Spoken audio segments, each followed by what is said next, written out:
I'm going to share with you how to make my family's favorite cheesy beefy nachos. We're going to begin by making our taco meat. To our pan over medium-high heat, we're going to heat up a little bit of oil. Once it's nice and hot, we're going to add half of an onion and 1 Roma tomato. We're going to cook it for a couple minutes. Okay, and after a couple minutes, we're going to add 2 pounds of ground beef. We're going to season with 1.5 teaspoons of garlic salt, 1 teaspoon of onion powder, ground cumin, chili powder, paprika, oregano, black pepper, half a teaspoon of cayenne pepper, and salt.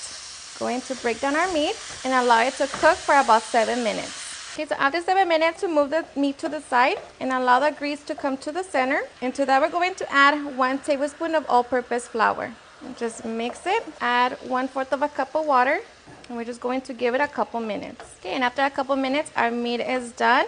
So we're just going to set it to the side so we can make our nacho cheese. To make our nacho cheese, we're going to grab our saucepan, add 3 tablespoons of butter, set it over medium heat, and allow it to melt. Once the butter melts, we're going to whisk in 3 tablespoons of all-purpose flour, half a teaspoon of salt, black pepper, and paprika.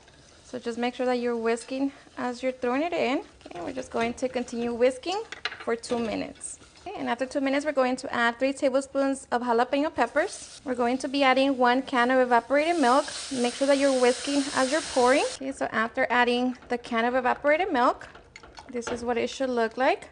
Now we're going to add half a cup of milk and just continue whisking, and we're just going to allow it to thicken up. So just right before it begins to simmer. Okay, and after a couple minutes, this is what our sauce should look like. So as you can see, it should have thickened up. So we're just going to reduce the heat to medium-low. So now we're going to be adding 8 ounces of medium cheddar cheese. Make sure to grate your own cheese.